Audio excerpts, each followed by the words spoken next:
Alright, so today I'm going to be showing you a little bit about fishing lures. Now, it's different what your favorites are for whatever angler you are and for where you're fishing, like for crappie, brim, catfish, or bass.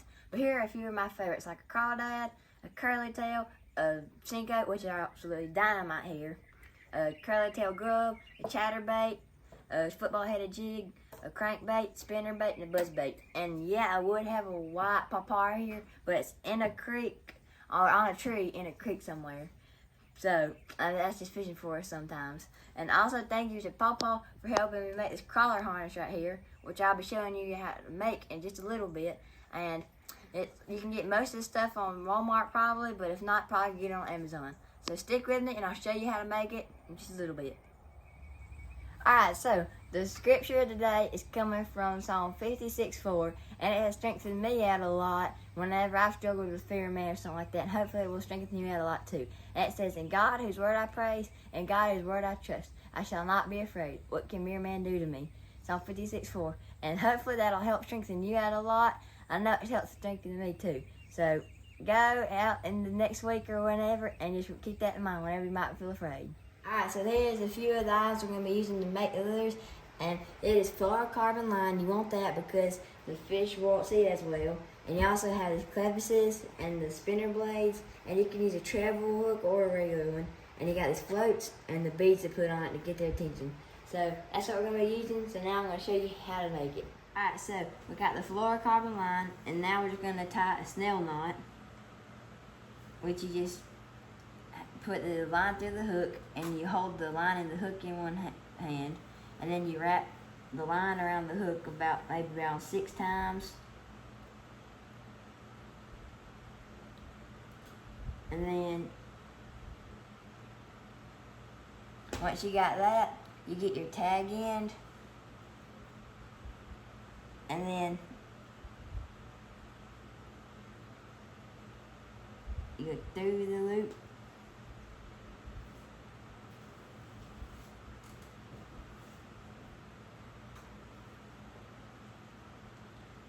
and then you put this in through that loop, and you pull it tight.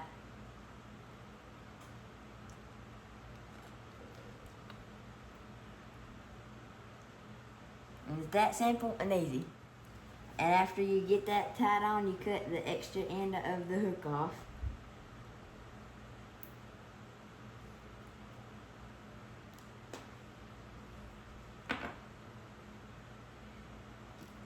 And then you go to the tag end over here, and then you want to put a small bead on first.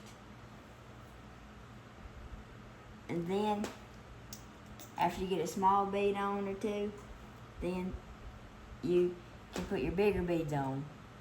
It don't matter what color, you make it the way you want it to be.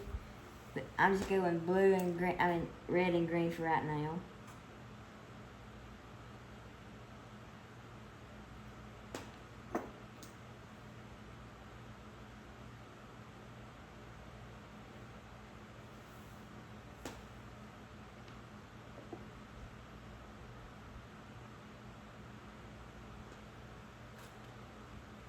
And then once you get that, you're gonna get this clevis and this blade right here, and you put the clevis through the blade, and then you put the line through them two.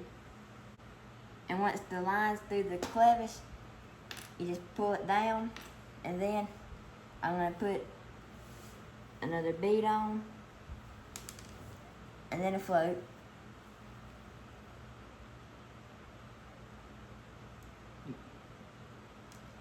And then that's done. So there's what it looks like. And now the next part, we're just gonna put this barrel swivel on it.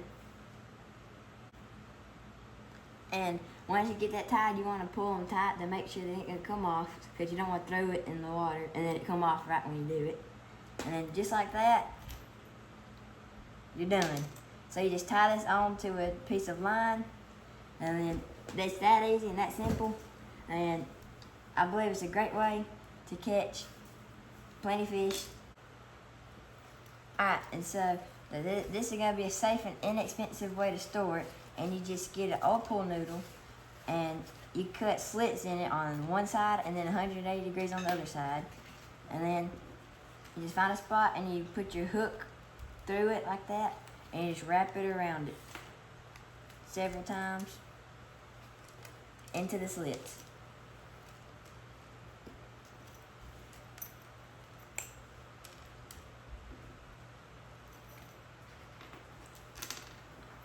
And you want to make sure you wrap the line around the beads and everything so it keeps them held in.